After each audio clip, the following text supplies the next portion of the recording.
What's up, y'all? You checking out the Frequent Flyer, and I'm out here with the new Bugs 8, back out here to test it again. And I had a few suggestions from Quadcopter 101 and one of my subs, and basically they're saying that maybe I should take a couple videos, make sure I stop the video a couple times in the air to make sure I get some good video out of it. Well, to make sure it saves the file, because we're suspecting that maybe because of the abrupt landing that I had with it, or maybe because I flew it until LVC, that maybe the quad didn't have enough power to save the video file. But I don't think that's the case, but we're gonna check that out anyway. We're gonna do as suggested to see. I also brought my 7-inch diversity monitor from Eachine out here with a built-in DVR, so we can definitely get some video footage of it, and I can see effectively if this camera on here, the FPV system, is good, or if it's the monitor actually, because if you guys remember from the last video, the monitor was cutting out. It cut out at maybe about 50 meters, not far at all. I had to bring it down because I couldn't see any more video feed coming out of this thing. So we're gonna test that. I have the battery fully powered, fully charged up. Also, this battery is 1300 milliamp hours, if I'm not mistaken. Yes, it's a 1300 milliamp hour 25C 2S battery. And guess what? I have a 13 milliamp hour 3S battery here, and this thing is 45C 3S, so, and it fits in here too. So I'm going to try this thing on 3S as well, because well, supposedly according to Quadcopter 101, this thing has 10 amp ESCs, and I did remove that foam that's on top of the ESCs to have a look at it, and you really can't tell. There's no indication. I'm guessing maybe he went on the website and found some of the specs on the website. I didn't do that yet, but there's no indication of what amperage the ESCs in here are, but I know they are 4-in-1 ESCs because I saw the board. I lift up that little sponge that's adhered to it.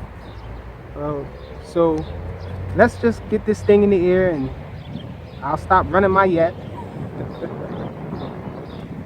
So let's see. Turn on the quad first. Sit that down. Turn on the transmitter. Turn on this FPV monitor. Now we're turning on the Eachine monitor.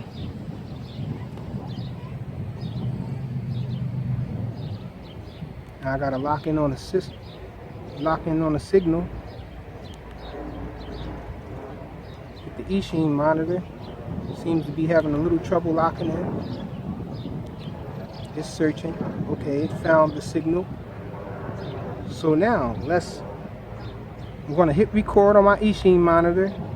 I'm going to hit record on this thing. Should be recording now, and it is. It's indicating that it is. And we're going to start the motors and take off with this thing. So early on, let's just take it up the strip there. See if I lose reception on this monitor here. So wow, I still have reception on this monitor now. Now another thing that I was suspecting is that I had it down too low, because there's more of a line of sight signal between the antenna on this thing and this monitor when I take it up higher. Now I was flying a little low when I did the test earlier in the previous video. When I was at the field, I was about at eye level here. So let's try it that way. Try to keep it. Wow, so it's acting right now. And so another thing that I did do to it,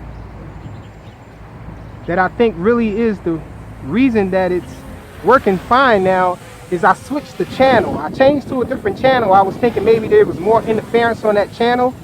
So on the monitor, this monitor, you can actually automatically search channels by holding down the channel button, and it'll search. So what I did was I popped the top to the quad there, and I hit the middle switch all the way to the other side, and then I locked in to the signal with this channel button here on the monitor, and now it seems to be working fine. No breakup at all.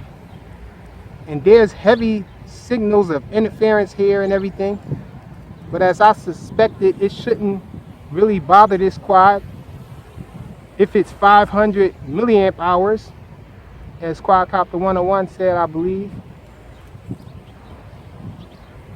So yeah, no breakup on the video now.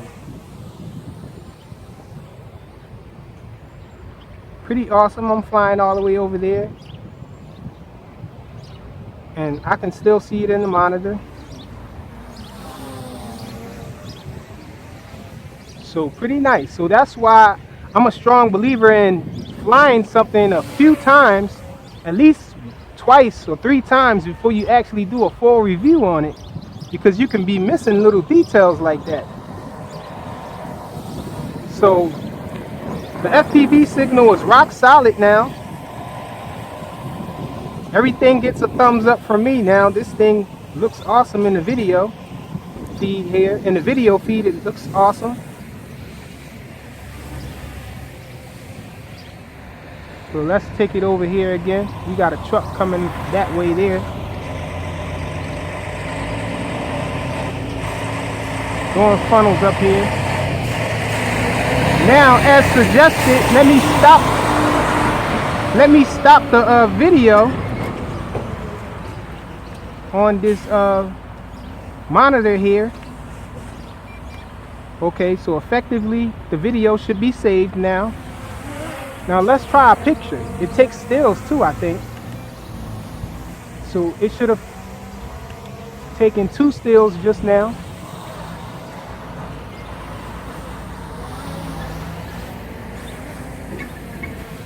So let me stop my video on my monitor here, my eSheen monitor.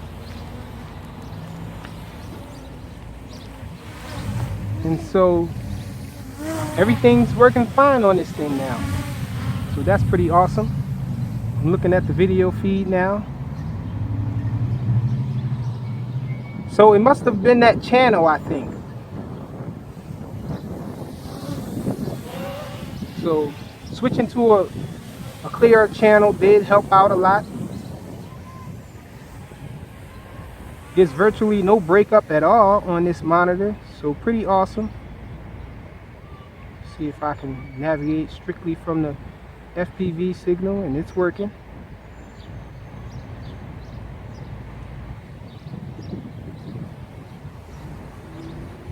So happy to say that the FPV feed is rock solid with the monitor here.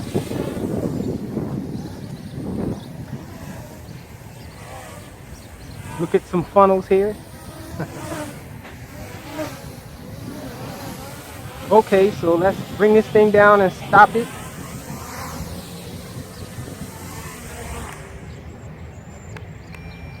Stop the motors. A long press on this red button here. Now for the moment of truth. The moment of truth, I'll say, is me testing this thing with this Tattoo 3S battery. So this thing actually fits in here. And so I have this little adapter that I was using on my Bugs 3. So we're going to just plug this in.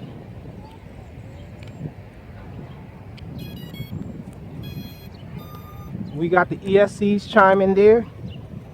Hopefully the thing doesn't smoke.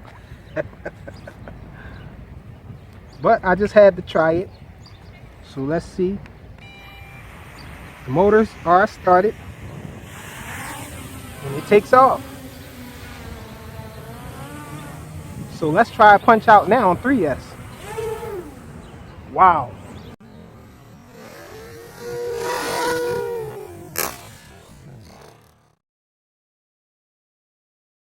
And that's our answer there. if we should try 3S? Definitely no.